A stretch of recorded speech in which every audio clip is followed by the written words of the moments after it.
Bien, vamos a comenzar. ¿Se me escucha? Si me hacen un gestito sería genial, porque tenemos los micrófonos silenciados y no, habiendo tantos participantes, es un problema. Bueno, muchas gracias.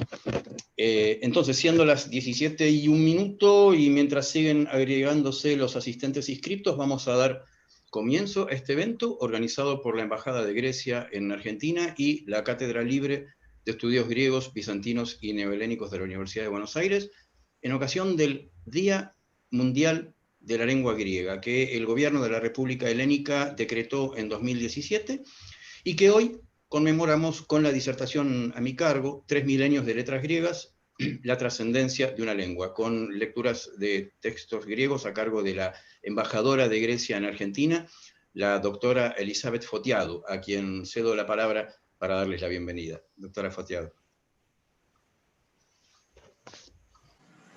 Creo que está silenciada, doctora. Si puede, por favor.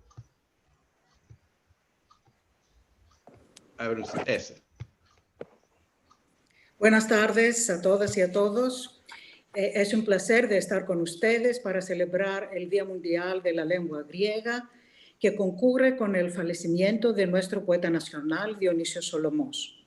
Quería agradecer al licenciado Jerónimo Brignone, director de la Cátedra Libre de Estudios Griegos, Bizantinos y Neohelénicos a la Universidad de Buenos Aires, para su excelente cooperación y a todos que asisten en esta conferencia para su amor por la lengua griega. La lengua griega es una lengua muy antigua que existe por más de 3000 años hasta la actualidad. Desde el momento que Homero hablaba hasta el día de hoy, hablamos, respiramos y cantamos el mismo idioma, escribió Yorgos Seferis, nuestro poeta novelista. Existe una continuidad en la lengua griega a través del tiempo. La base de la lengua sigue siendo la misma, mientras que al mismo tiempo hay una evolución y adaptación relacionada con los cambios históricos y sociales. El idioma de cada pueblo es el monumento cultural más importante en el que está impresa toda su historia. La lengua griega es el vínculo que une siglos de presencia griega en el territorio griego y en el mundo. Es una lengua rica y poética, pero también puede expresar conceptos filosóficos, ideas más abstractas y valores muy claramente. Es también una lengua que ha ejercido una influencia significativa en otros idiomas, en manera de léxico y estructuras gramaticales. Eso se ve en la terminología de la ciencia, la literatura, la política, la filosofía. En español hay muchas palabras que tienen origen griego. Por ejemplo, diálogo, diálogos en griego. Filosofía es lo mismo, fenómeno es lo mismo. Teatro, teatro en griego. Catástrofe, catastrofí. Problema, problema. Idioma, idioma. Bibliografía es lo mismo. Atmósfera es lo mismo. Típico, típico. Pediatra, pediatros. Dilema, dilema. Carisma, charisma. Panorama, panorama. Filantropía es lo mismo. Entonces, no es muy difícil de aprender griego si quieren, porque ya conocen un montón de palabras. Voy a dar ahora la palabra al licenciado Jerónimo Brignone para hablar más sobre la lengua griega. Muchas gracias. Muchas gracias, doctora Fotiadou, por sus palabras, y quiero recalcar también por su iniciativa de realizar este evento, que va a tener menos de 1 hora de duración. Les aviso para saber, para manejarnos. Esperen que estoy tratando de ver el tema de compartir pantalla. Bueno, y por las características del evento no vamos a incluir por el momento mucho intercambio de preguntas y demás. Espera un segundito que no puedo bajar estas cosas siempre de la tecnología. Ahí está. Bien. Un segundito. Y vamos a comenzar entonces. Digamos, sobre la trascendencia de la lengua griega, creo que... Perdón, disculpen, hay un problema. Disculpen, quiero agregar un temita visual que no está funcionando. Un segundito. Porque no aparece el hablante. Un segundo, disculpen. Las funciones que normalmente funcionan de Zoom hoy no me están funcionando. A ver, un segundo.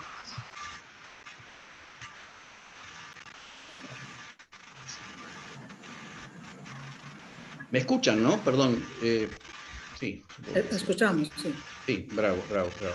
No, quería, estoy tratando de organizar mejor el tema de la visual, pero hay algo que no está funcionando bien.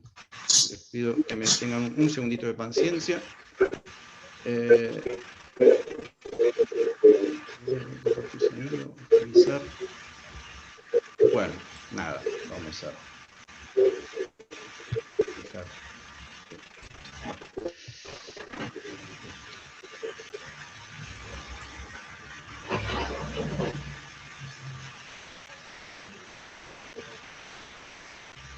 Bien. Esperen que reposiciono acá el video. Pido disculpas. No. Cosas funcionan cuando uno las ensaya bien y después ya no. Decía que sobre la trascendencia de la lengua griega, no creo que haya muchas dudas, y menos para la mayor parte de los que estamos encontrándonos hoy aquí, o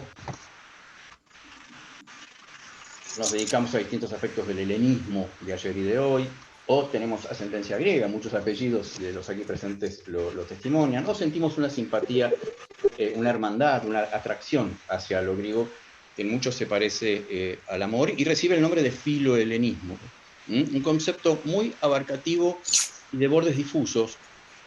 Es el amor a esa Grecia que es pilar de valores fundamentales de la civilización occidental y que sigue hoy allí tan presente con su cultura y su lengua actuales, fascinantes de hecho.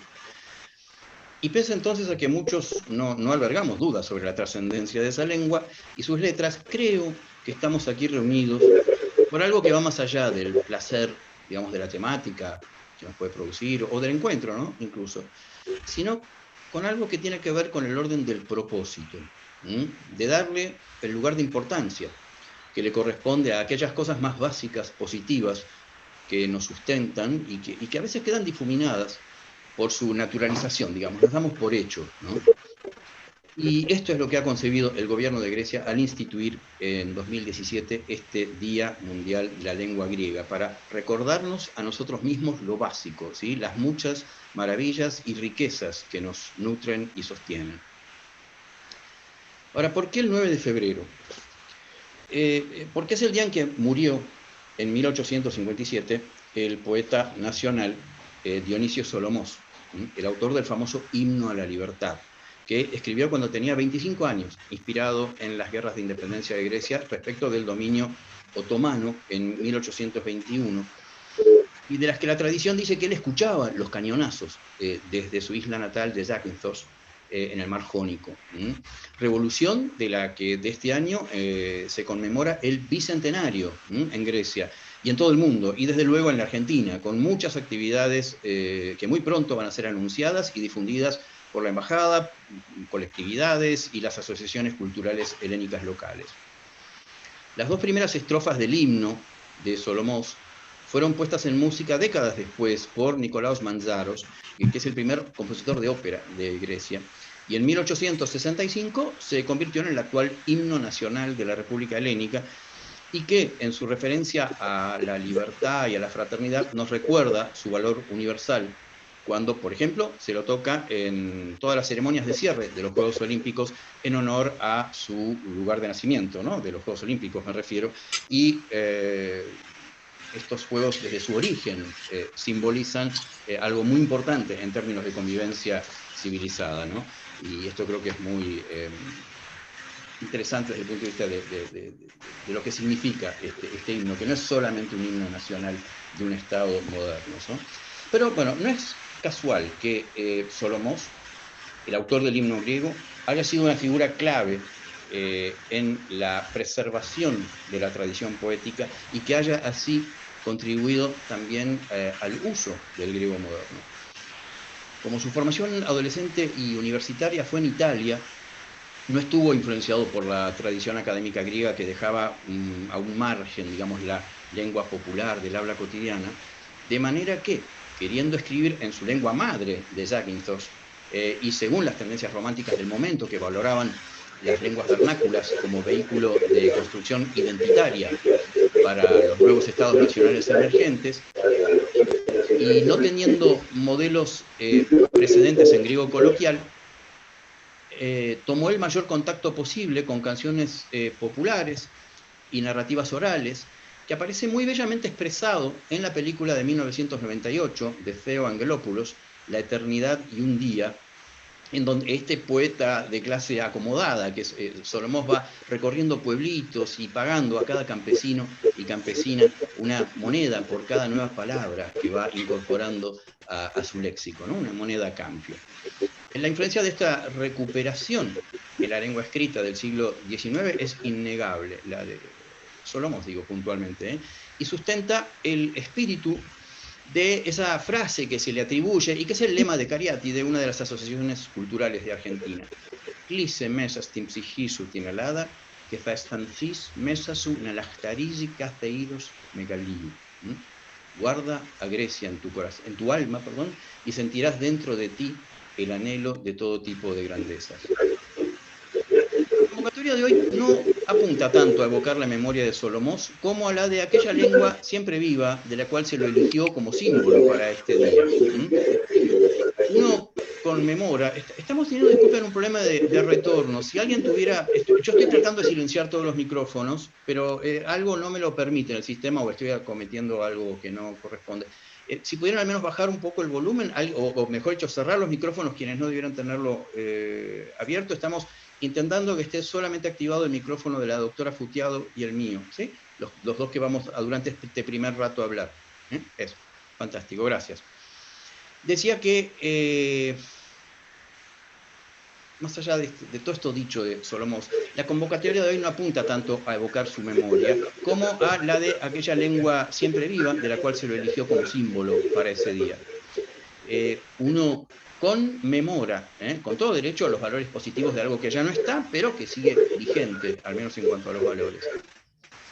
Al griego, en el formato habitual que se enseña en las universidades de todo el mundo por su valor histórico y de vehículo de las primeras grandes ideas y teorías filosóficas, políticas, científicas y artísticas que le dieron forma a la identidad de Occidente, se lo alude a veces como una lengua muerta, ya no hablada cotidianamente, así como el sánscrito, el arameo o el latino. Si así fuera, sería lícito hablar de conmemoración, pero no es el caso.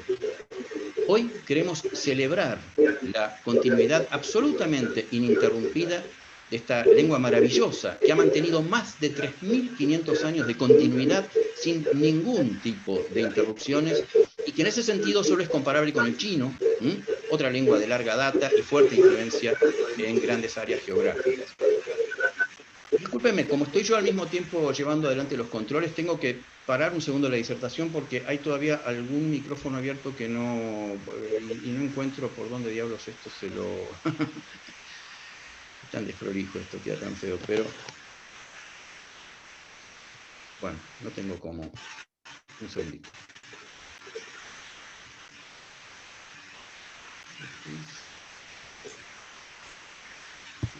Disculpe, tengo que desactivar manualmente cada micrófono abierto para evitar esto. Pero sí, pip. Bueno, listo. Creo que ya estamos. Decía que esta continuidad de estos 3.500 años está atestiguada por testimonios escritos en todo este lapso de 3.500 años, con, desde luego, una precedencia puramente oral en la península balcánica, que se remonta a al menos 1.500 años más de los 3.500 que mencionamos, suman más o menos 5.000 años, ¿sí? En ese momento, en esa época, la península fue ocupada por distintas migraciones de pueblos procedentes del noroeste que traían variantes de la lengua indoeuropea, una reconstrucción hipotética pero bastante certera de los lingüistas modernos acerca de un conjunto de dialectos de hace unos cuantos milenios que sería el origen o lengua madre de una gran cantidad de idiomas que hoy suenan tan diversos como el inglés, el alemán, el ruso, el sánscrito, el iranio, el armenio y el latín con sus lenguas romances derivadas como el italiano, el francés, el portugués, el rumano y, por supuesto, el español.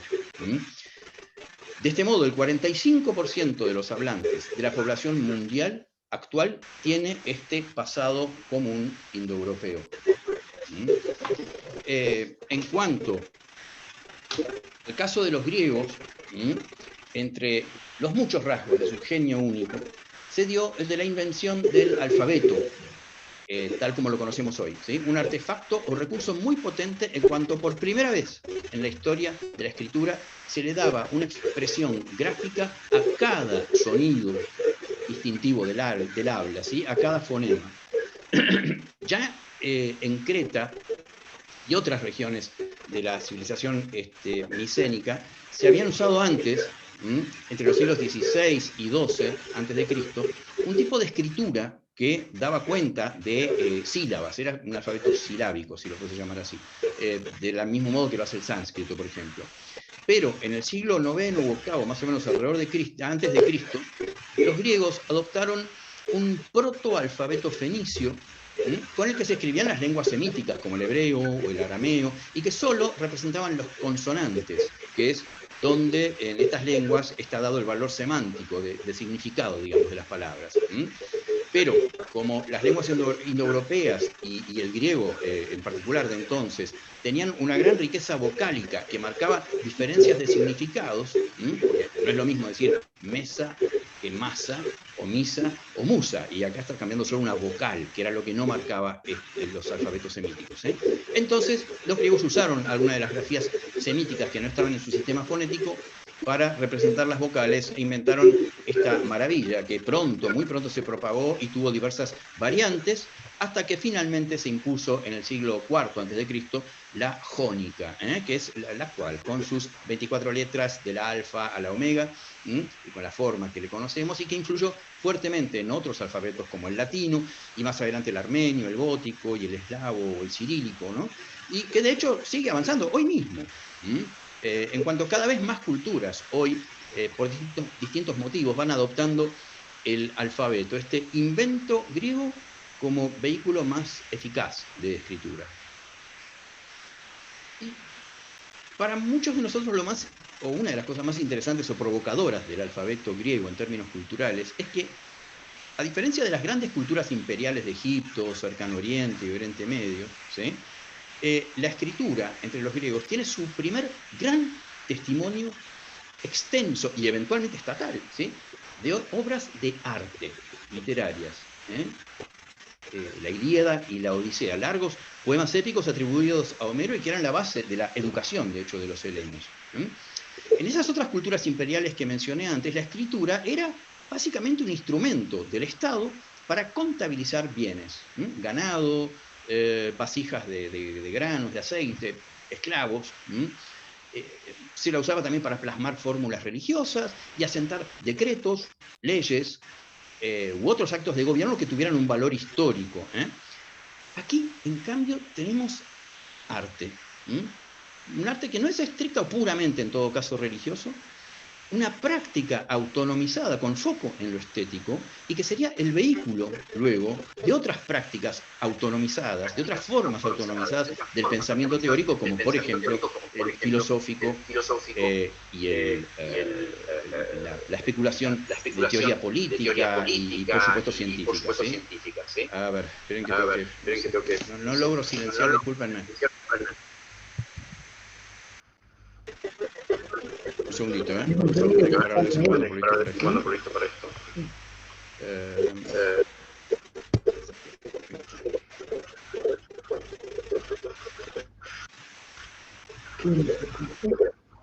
Listo. Bien, disculpen. ¿Dónde quedé? Decía entonces que en el caso de los griegos tuvimos esa primera utilización del alfabeto en el ámbito específicamente del arte, público, social, por supuesto, educativo, comunitario. ¿Sí? Y gracias a las letras del alfabeto, de esas grafías, de esas líneas, esos gramma, que comparten una raíz indoeuropea antiquísima, grub, que quería decir raspar, grabar. Las letras que hoy nos permiten todavía gozar de estos poemas del siglo VIII antes de Cristo aproximadamente, y del que ahora vamos a escuchar, gracias a la doctora Fotiadu, un fragmento con su traducción castellana. Este fragmento es del canto 23 de la Odisea, en el que Penélope finalmente reconoce a su marido Ulises u Odiseo, ausente en su patria luego de tantos años de vagar errante y de espera. ¿Me escuchan? Sí. ¿Me escuchan? Ok. Μήμη Οδυσσεύ σκίζευ, επί τα περάλα μάλιστα εις ανθρώπων πέπνισο. Θεοί δόπαζον νοηζήν, ο νοήν αγάσαντο παραλίλη σημαίνονται, ή βισταρπίνε και γύρα ο σουδών κέστε. Αυτάρ μηνύν μητώ δεχόεο μηδέν εμέσα, ούνε κάσου το πρώτον, επί είδων όδα αγάπησα. Εή γάρ μη θυμός εν εις τίθεση φίλησιν, ερήγη, μη της μευρωτών απάφητο έπεσιν ελθόν. Πολύ γάρ κακά κέρδεα βουλεύουσιν. El fragmento recién compartido está escrito en la versión canónica heredada y reconstruida por la academia, ¿sí? por las universidades o por los eruditos, y fue leído por la doctora Fotiadu con la pronunciación del griego moderno actual, que es una práctica muy común, no solo en Grecia, sino también en muchas otras universidades del mundo, ya que al fin y al cabo desconocemos la pronunciación exacta del original, ¿sí? Que habría que igual definir en qué siglo, en qué década y en qué área geográfica de Grecia, si vamos al caso de esto del original, ni se sabe cuándo se escribió. El griego, como cualquier lengua viva, de hecho va transformándose gradualmente, sin perder en principio por eso su identidad o su inteligibilidad. Se supone que el griego hablado por los primeros migrantes de la península tenía una cierta unidad dialectal, y a medida que se fueron diseminando y que fueron llegando más adelante otras migraciones, se fueron diferenciando distintos dialectos, como pasa por ejemplo con el árabe o incluso el español en la modernidad. En el griego antiguo tenemos básicamente el jónico ático, el dórico, el eólico, el noroccidental y el arcado chipriota, que era un derivado del griego micénico, el de esas escrituras del alfabeto del silabario. ¿Sí? Pero estos dialectos tenían un rasgo fundamental. A diferencia de, por ejemplo, los dialectos italianos modernos, ¿sí?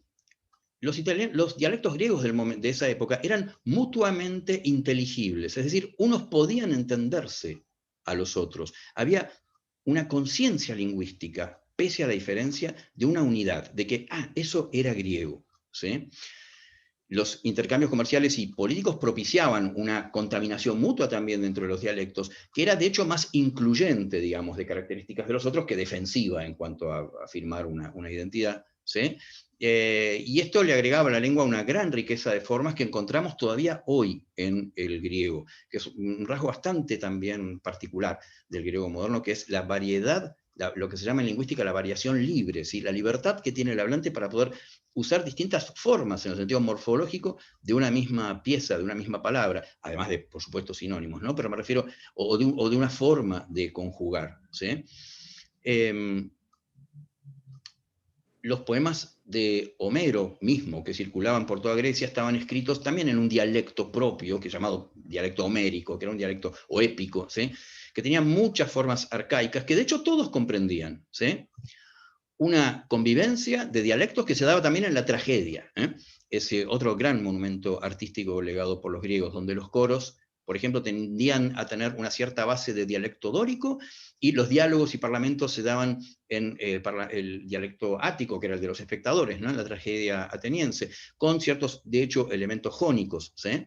Y los espectadores podían, al mismo tiempo que entendían todo eso, podían también entender y disfrutar de la poesía lírica, por ejemplo, que tenía ya una tradición de escritura en dialecto eólico. ¿Sí? La lengua griega, tan plural comunitaria, era así entonces el vehículo de encuentro emocional, religioso y político de toda una comunidad en este arte perfecto, como el de la Antígona de Sófocles, aquella que estrenó en el 441 a.C.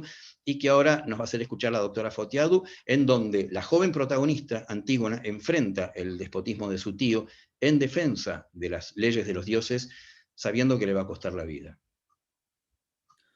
Ου γάρτι μιζεύσιν ο κηρύξας τάδε, Ούδη ξύνικος των κάτω θεών δίκη, τιούς δεν ανθρώπισιν όρισαν νόμους. Ουδές θένην το σου το νόμιν, τα σά κηρύγμαθα, ώστε άγραπτα κασφαλή θεών νόμιμα δύναστε θνητών όνθη περδραμήν. Ούγαρ την ίν γεκαχθές, αλλά íποτε ζήτα αυτά, κουδείς είδεν εξώτου φάνη. Τούτον εγώ ούκ έμελον, ανδρός ουδενός φρόνημα δίσασα, εν θεήσει την δίκην δόσιν. Θανουμένη γάρ εξίδη, τι δου. Hoy celebramos la lengua griega a través de las letras, en el sentido literario de las letras, ¿sí? Y la tradición de poesía lírica, intimista, no abiertamente social, digamos, o pública como la tragedia, tiene una primera representante mítica, ¿sí? La poetisa Safo de Mitilene, una ciudad de la isla de Lesbos, en Asia Menor, que de tan conocida ella y altamente conceptuada, fue elogiada y llamada por siglos la 10ª musa. Lamentablemente no nos quedan más que fragmentos de sus poemas, tan delicados y evocativos como este. Δέδικε μένα σελάνα και πλοίαδες, μέσε δε νύκτες, παρά δε έρχεται ώρα, εγώ δε μόνα κατέβω.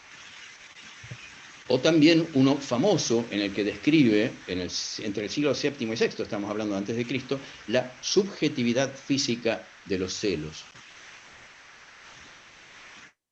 Φαίνεται μη κίνος ίσως θέησιν, έμεν όνειρ ότι ενάντιοστη εις δάνει και πλάσιον άδει φωνήσας υπακούει, και γελέσας ημέρωεν, το μη μαν καρδίαν ενστήθες την επτό. Ως γάρες σίδο βρόχε, ως με φώνες σου δεν έτη, αλλά κάμεν γλώσσα έαγε, λέπτον δάφτικα χρόπη υπαδεδρόμικεν, ο πάτεσε δούδεν όριμη, επιρόμφηση δάκοεν. Εκ δεμίδρος καχέεται, τρόμος δε πέσαν άγρι, φλωροτέρα δε τι ασέμι, τεθνάκι το λίγο πηδεύεις, φαίνομε μάθη. Bien, una parte importante del genio griego germinó en los bordes oriental, que hoy sería Turquía, y occidental, de la región de Italia del Sur, lo que era la Magna Grecia. Y tanto en la poesía esto, como, disculpen, la poesía de Safo que acabamos de escuchar, y otros líricos arcaicos como Anacreonte, Baquílides, Simónides y Estesícoro, pero también en la filosofía, ¿no? De los presocráticos y de hecho los albores de la ciencia griega. Y en el centro encontramos la Atenas clásica, con el brillo del siglo V antes de Cristo, el siglo de oro de Pericles y sus grandes monumentos arquitectónicos, o el Partenón, etcétera, ¿no? Estatuarios, políticos y literarios, reflejados en los escritos de Platón, Aristóteles, Demócrito, Heródoto, Tucídides, Esquilo, Sófocles, Eurípides, Aristófanes, Píndaro, Hipócrates, que llenaban de admiración a todos los que tomaban contacto con ellos, como fue, por ejemplo, el caso de Filipo de Macedonia, que ahora desde el norte inculcó esa devoción en su hijo Alejandro, quien daría desde allí una nueva unidad a este mosaico geográfico-cultural que era Grecia, extendiéndolo a través de una conquista de todas las regiones circundantes hacia el sur y hacia el este, en un vasto imperio que incluyó a Grecia, Egipto, Persa, Mesopotamia, el cercano y Medio Oriente y parte de la India, ¿sí? Dispersando también la lengua griega en toda esa región, esa inmensa región. Esta diversidad justamente multicultural iba a mantener su unidad a través, por un lado, de los valores del helenismo que portaba Alejandro, pero muy particularmente de la lengua griega, que ahora, justamente por su diseminación, iba a darse en una versión un poco más simplificada y sincrética. Es la lengua que llamamos koiné, o en griego moderno kiní, el griego común como lengua franca o vehicular, que pese a su unidad no descartaba de ningún modo los ricos y variados elementos de su pasado, como podemos, por ejemplo, apreciar en este epigrama de la poetisa helenística Gnosis de Locris en el sur de Italia en el siglo III a.C. Άδειον ουδέν έρωτος, αδόλβια δεύτερα πάντα εστίν. Από στόματος δέπτησα και το μέλι. Τούτο λέγει νοσής. Τίνα δα Κύπρι σου και φύλασεν, ουκ είδεν τίνα στάνθεα πια ρόδα.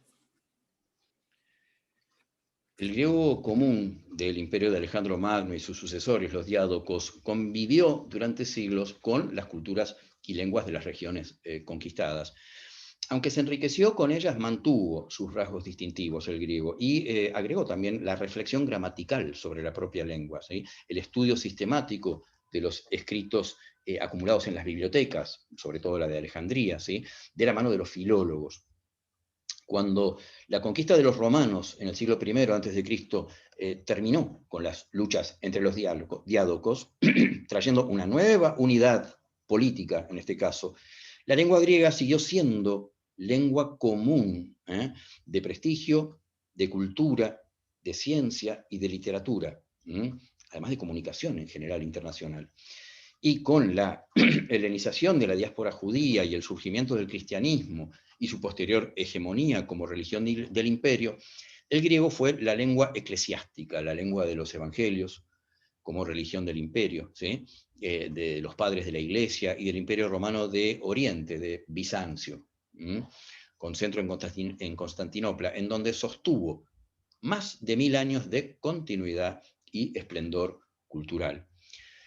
Para cuando se escribieron los evangelios, hace unos 2000 años, el griego común ya se había acercado muchísimo al griego de sus hablantes actuales, sobre todo en sus principales rasgos fonéticos, ¿sí? y varios sintácticos, pero sobre todo fonéticos.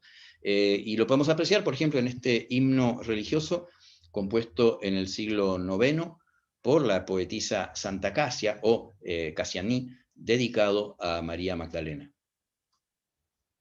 Κύριε, η εν πολλές αμαρτίες περιπεσούσα γυνή, τη συν ενστομένη θεότητα, μυροφόρου αναλαβούσα τάξη, οδυρωμένη μύρων πρώτου ενταφιασμού κομίζει. Ήμι, λέγουσα, ότι νίξ μη υπάρχει, ίστρος ακολασίας ζωφώδιστε και ασέλινος, έρος της αμαρτίας.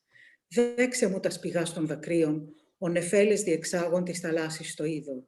Κάμφη τίμη προς τους στεναγμούς της καρδίας, ο κλίνος τους ουρανούς τι αφρά στο ίσου και νόση. Καταφυλίσω τους αχράντους σου πόδας, αποσμίξω τούτους δε πάλιν της συσκεφαλής μου βοστρίχης.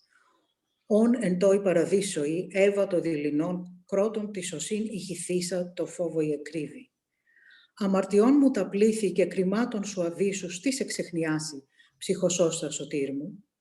Μη με την συν δούλην παρήδιης, ο αμέτρητον έχων το έλεος. En el imperio romano de Occidente, la caída de Roma en el siglo V trajo la fragmentación del latín en distintos dialectos coloquiales regionales que luego se convertirían en lenguas literarias totalmente diferenciadas y luego lenguas nacionales, ¿no? Las lenguas romances, que relegaron a ese latín original al uso de clérigos, y al de eruditos o letrados. Con el griego hubo una situación diferente. Mantuvo los más de 1000 años de continuidad de uso que ya mencionamos durante el poderío de Bizancio hasta su caída en manos del Imperio Otomano a mediados del siglo XV. ¿Sí? Luego muchos intelectuales bizantinos aportaron bases valiosísimas al Renacimiento cuando se refugiaron en Europa por esa caída justamente, y ahí compartieron con la parte más occidental de Occidente su tradición cultural y lingüística. Y luego en los casi cuatro siglos de dominio turco, el griego subsistió con variantes regionales en el habla coloquial, y muy especialmente gracias a los sacerdotes ortodoxos, que en muchas ocasiones enseñaban a leer y a escribir a los niños en forma clandestina, y fueron así, de esta manera, los principales transmisores de la lengua griega en territorio griego. Mientras seguía perviviendo afuera, en los humanistas del Renacimiento, una lengua literaria o científica muy vinculada al pasado clásico, mientras, por otro lado, la iglesia, la lengua eclesiástica, mantenía más bien las formas de la lengua común helenística, ¿sí? Estoy, por supuesto, simplificando un poquito, pero estas dos variantes, me refiero a la clásica de los escritos arcaicos y la lengua eclesiástica, estaban ambas bastante diferenciadas de los cambios naturales que se van dando en una lengua hablada cotidianamente en forma coloquial.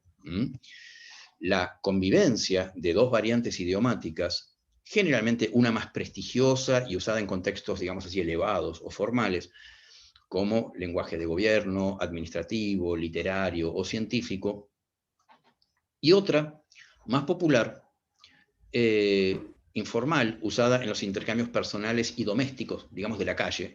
Es un fenómeno que estoy mencionando bastante habitual en muchas culturas y momentos históricos de distintas civilizaciones o países, qué sé yo.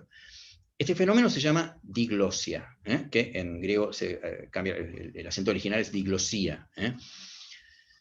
Ya en la época helenística, algunos filólogos abogaban por el retorno a un griego puro, como el de los grandes monumentos lingüísticos atenienses, ¿sí? Pues estaban en contacto justamente los filólogos con ello y la admiración que les provocaba, etc. Y esto siguió dándose, pero si bien esta dicotomía de estas dos lenguas, digamos, o dos registros en los dos extremos, coloquial y más formal, escrito, decía que si bien estos dos extremos estaban, la dicotomía no fue un problema en el Imperio Bizantino, no lo fue como problema, al menos no está registrado como tal, pero sí lo fue, y un gran problema, cuando los griegos lograron su independencia hace 200 años, respecto del dominio turco, en el siglo XIX, y había que decidir, ¿sí?, cuál iba a ser la lengua oficial del nuevo Estado griego. Entonces, hubo básicamente dos posturas contrapuestas, con matices, ¿no? La que apuntaba a esa identidad prestigiosa ante Europa, por ejemplo, ¿no?, del pasado brillante, por ejemplo, del siglo de oro, o en todo caso de la Koiné, etc. Y entonces esta postura propuso una lengua pura, purificada, ¿sí?, limpiada de los elementos posteriores de esos 2000 años siguientes, ¿no? Y a la que se la llamó Kazarebusa, ¿sí? Kazarí es limpia, pura, en griego antiguo y moderno. Y por otro lado estaba la postura, digamos, típicamente romántica de la época, que apuntaba, por otro lado en forma muy realista, a la lengua hablada en el uso del pueblo, que se llamó por esto dimotiki, que literalmente quiere decir del pueblo, ¿sí? Dimos, democracia. La tensión entre las dos posturas fue muy, muy grande. Hubo como unos 100 años más o menos de batallas virulentas, a veces violentas, no mataron a nadie, pero sí corrió sangre en muchas peleas, y había posturas muy encendidas, ¿sí?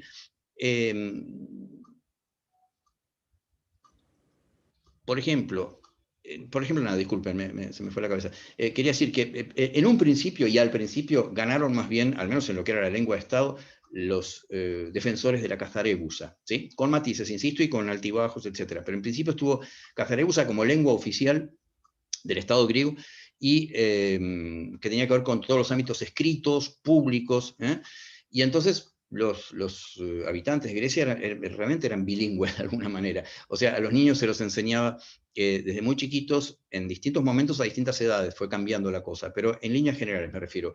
Primero el dimotiki, en las primeras letras, digamos, en los primeros procesos de escritura, los primeritos años de la escuela primaria, y luego durante todo el resto de su educación primaria, secundaria y por supuesto universitaria, aprendían y usaban el Kazarebusa, ¿sí? Esta forma tan elaborada y artificial. Pero por otro lado, los autores literarios, como Solomós, a quien hoy estamos de alguna manera teniendo como referente para este Día Mundial de la Lengua Griega, defendían en su mayoría el uso de la lengua viva hablada. Y un ejemplo de ello es el de la poetisa María Polidori, fallecida en 1930, y su poema La Flor. Είμαι το λουλούδι που σιγά το τρώει το κρυφό σαράκι. Δεν με τυραννάει το άγριο κακοκαίρι όπως τα άλλα εμένα, και τις χλωμιασμένες μου όψεις δεν μαδάνε ένα-ένα τα φύλλα. Οι καλές οι μοίρες και οι κακές, καρτέρι κι αν μ' έχουν στημένα, σαν πως πεταλούδες να με τριγυρνάνε νιώθω ανατριχύλα. Είμαι το λουλούδι που σιγά το τρώει το κρυφό σαράκι. Γέννημα και θρέμα στην ψυχή μου μέσα το κακό φωλιάζει. Και ζωή και χάρος είμαι, απ' τη γελάστρα τύχη δεν προσμένω. Αψηλό και ωραίο στείνω το κορμί μου κι άλλο δεν μου μοιάζει. Όμως, όταν δείξω τις πληγές μου στα άστρα, θα είμαι πεθαμένο.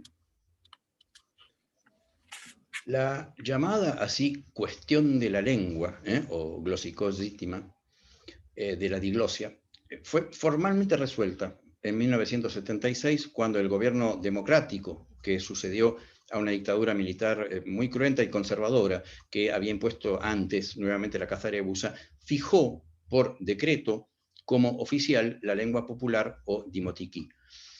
Pocos años después se simplificaría el sistema de escritura, que tenía previamente una gran cantidad de marcas en las vocales que ya no guardaban ninguna relación con el habla. En rigor esto venía desde hace muchos siglos, 2 milenios, o sea, ya hacía 2 milenios que no tenían sentido fuera de indicar cómo se pronunciaba en griego antiguo, pero no eran parte de cómo se hablaba y leía, digamos, normalmente.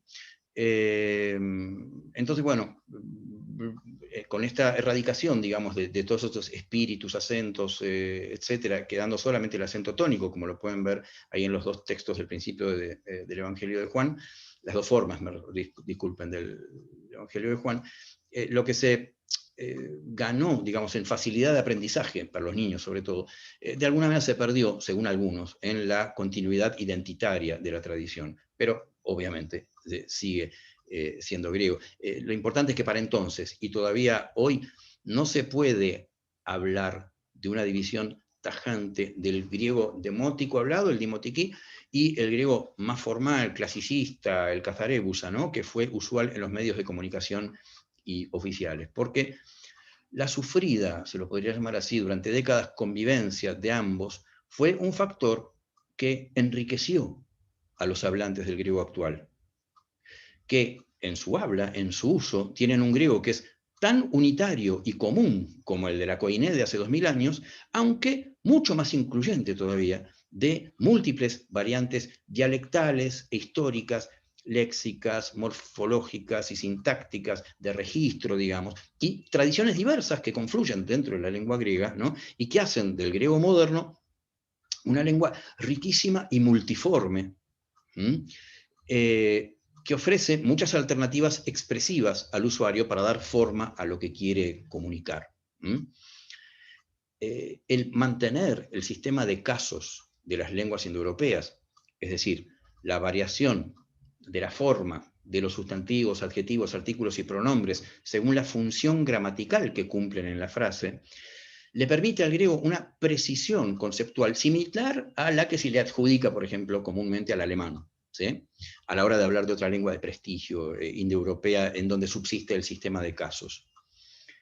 Pero además arrastra la memoria de la musicalidad por la que el griego antiguo era muy conocido, porque por entonces sobre todo tenía una gran variación de tonos melódicos, vocálicos, como el chino, ¿no? Pero con la fama de una cadencia musical como la que hoy, por ejemplo, se le suele atribuir al italiano.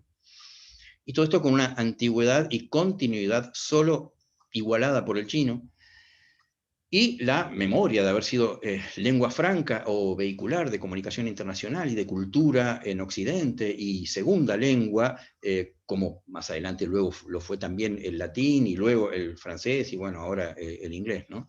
Toda esta riqueza de la unidad en la diversidad, de lo simple aunado a lo complejo, y lo cotidiano a lo profundo de alguna manera, aparece expresada, por ejemplo, en su literatura moderna. ¿Sí? Las novelas de Nikos Kazantzakis, o muy especialmente en el siglo XX, la poesía, que dio, por ejemplo, 2 premios Nobel, como Yorgos Seferis y Odysseas Elitis, y otros grandes nombres, como Constantino Kavafis, Yanis Ritsos, Nikos Kavadías, y bueno, tantos más. ¿Sí? O la poética profusa, por otro lado, de sus canciones, que son un elemento clave en la identidad helénica moderna.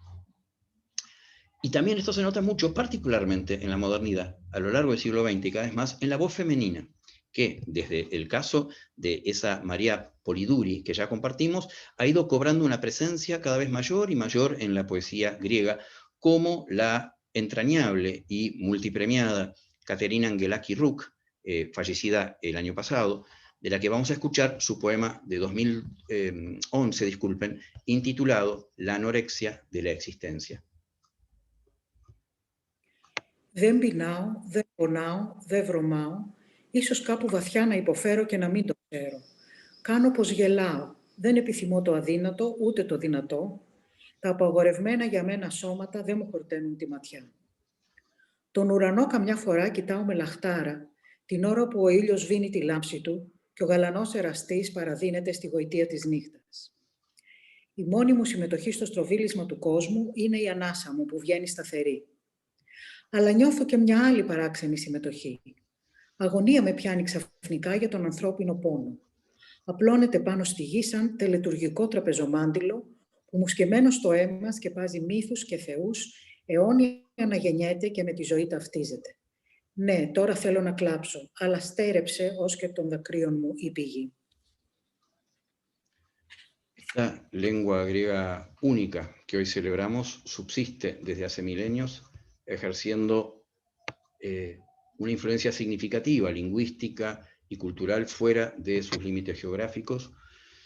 Como dijo el coloso español Francisco Rodríguez Adrados, que también falleció el año pasado, la importancia de la influencia del griego reside no solo en la continuidad de la lengua, de la escritura y de la cultura, sino en la formidable influencia en todo tipo de lenguas y culturas desde la antigüedad y a través de la Edad Media hasta hoy. Desde un principio en el ciclo europeo y luego en todo el mundo, ¿sí? Vehículo de difusión, directa o indirecta, de los grandes inventos griegos como los géneros literarios, la democracia, la filosofía, la ciencia, el teatro, las artes, con las traducciones y las gramáticas, ¿sí? Influyó directamente en la sintaxis y el léxico de todas las lenguas, transmitiéndoles su tendencia niveladora y unificadora, pese a esa gran diversidad dialectal e histórica mencionada, y creando así una comunidad cultural y universal. Y con lo sintáctico juega poéticamente la autora griega quizás más conocida de las últimas décadas, lamentablemente también fallecida el año pasado, Kiki Dimulá, con su poema de 1971, El plural. Ο πληθυντικός αριθμός. Ο έρωτας, όνομα ουσιαστικών, πολύ ουσιαστικών, ενικού αριθμού, γένους ούτε θηλυκού ούτε αρσενικού, γένους ανυπεράσπιστο. Πληθυντικός αριθμός, οι ανυπεράσπιστοι έρωτες. Ο φόβος, όνομα ουσιαστικών, στην αρχή ενικός αριθμός και μετά πληθυντικός, οι φόβοι. Οι φόβοι για όλα από εδώ και πέρα. Η μνήμη, κύριο όνομα των θλίψεων ενικού αριθμού, μόνον ενικού αριθμού και άκλητη.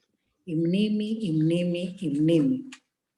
Η νύχτα, όνομα ουσιαστικών γένους θηλυκού, ενικός αριθμός. Πληθυντικός αριθμός, οι νύχτες. Οι νύχτες από εδώ και πέρα. Y con estas palabras de Dimulá vamos finalizando este encuentro de hoy. Hay algo muy particular respecto de la lengua griega para los que hablamos otras lenguas modernas con alguna importante base latina, y es la familiaridad que sentimos al escucharla y vagamente identificar palabras de nuestro idioma, una familiaridad que va de la mano al mismo tiempo de la sensación de alteridad, ¿no? de algo distinto, lejano en el tiempo, o incluso en un espacio sonoro que a veces puede sonar como oriental, para nosotros me refiero.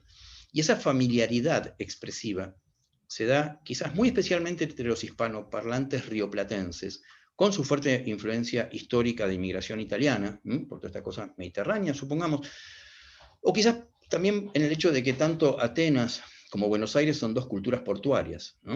Abiertas e inclusivas de la ajenidad, de lo otro, ¿sí? Rodríguez Adrados dijo alguna vez que las grandes lenguas europeas y casi todas las lenguas del mundo son, de hecho, semigriegas. Y Jorge Luis Borges, en un arrebato quizás más cercano a la verdad poética que a la científica, que el 70% de nuestro lenguaje tiene el léxico griego a través del latín. Quizás sea una metáfora de la memoria de esa larga etapa en que fue lengua común de nuestros antepasados y que pervive y trasciende el tiempo y el espacio en sus letras, ¿sí? El poeta romántico Percy Shelley escribió en las guerras griegas de independencia: todos somos griegos. Afirmación que repetía con frecuencia el argentino Leopoldo Lugones, y que Borges perfeccionó agregando: todos somos griegos en el exilio. también quizás metáfora del fenómeno real e innegable de la inmensa base léxica, sintáctica e ideológica que tiene el idioma y el pensamiento griego respecto del nuestro, y que subyace y tiñe, por lo tanto, nuestro modo de hablar, de pensar y, por ello, de sentir. Bien, muchas gracias. Nos vamos a ir despidiendo. Algunas personas preguntaron en la descripción si íbamos a otorgar certificados de asistencia a la conferencia. No hay ningún problema para hacerlo. Lo que sí les voy a pedir es que aquellos que deseen recibir en la casilla de mail que habían declarado el certificado en cuestión, que por favor ahora, en este minutito que queda, vamos a dejar abiertos un par de minutos más, por supuesto el Zoom para que puedan hacerlo, pero que escriban su nombre completo para que quede la idea de que están de ese modo solicitando dicho certificado, ¿sí? Supongo, en la parte de chat, en la parte del chat que está, bueno, abajo, saben, ¿sí? Dice chat. Bien, disculpen, voy a dejar de compartir pantalla. Doctora, no compartir. Disculpen, dejar de compartir. Ahí está. Doctora Fotiado, no sé si quiere agregar algo como para ya ir despidiéndonos. No, solo muchas gracias a todos y muchas gracias a usted por su excelente trabajo. Y solo quiero decir que vamos a organizar muchos eventos por el bicentenario de la independencia griega. Entonces, manténgase al tanto. Bien. Muchas gracias. Bien. Muchas gracias a usted, de nuevo, doctora. Y bien, a ver, voy a poner vista el mosaico, así nos vemos un poquito todos, de galería. Ahí estamos, aquí estamos todos. Nos vamos a ir despidiendo, ¿sí? Disculpen si no hacemos, no creemos que haya mucho que preguntar sobre este tema, así que habíamos decidido con la doctora, digamos, no es una temática puntual académica que amerite preguntas, por eso no hemos propiciado en esta ocasión, es más un homenaje, ¿sí? Un homenaje a la lengua griega, una ceremonia de conmemoración, de celebración de esta maravilla que nos ha legado esa parte de la humanidad que son los griegos. Así que voy a dejar un minutito más y los que quieran, ya les dije, poner el nombre para la cuestión del certificado, se los hacemos llegar y quiero agradecerles muchísimo su presencia y de nuevo también a la doctora Fotiadu por esta iniciativa y por su participación. Aparte creo, doctora, creo que la primera vez puede ser desde que usted está en funciones acá en Argentina, que es una situación tan pública, ¿puede ser? ¿O me estoy equivocando? Sí, es la primera vez. Así que la estamos conociendo también gracias a esta situación, ¿sí? Así que bueno, en nombre de todos, bienvenida. Ya hemos hablado antes, pero me hago vocero de los presentes, ¿sí? Bueno, entonces nos vamos despidiendo. Bien, buenas tardes. Buenas tardes. Buenas tardes.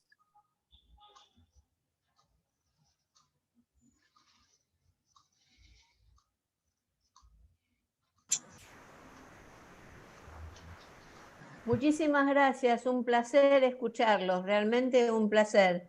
Y gracias, Jerry. Gracias, y la doctora Fotiadis, una maravilla. Gracias, hasta prontito. Gracias. Muchas gracias.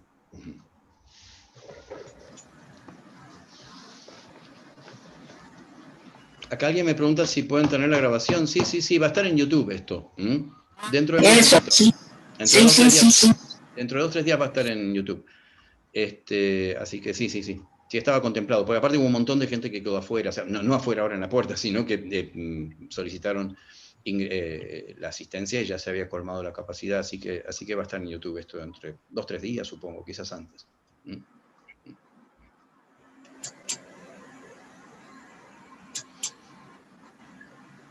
Bien, no quiero todavía cliquear el finalizar porque si no, no les va a dar oportunidad para los que están poniendo el nombre, pero los que quieran realmente y no lo pusieron todavía el nombre para esta formalidad, este souvenir, digamos, este recuerdo del certificado, por favor háganlo ya, así ya podemos ir cerrando, ¿sí?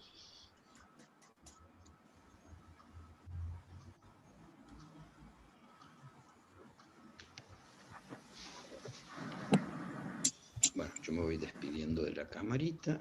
Gracias.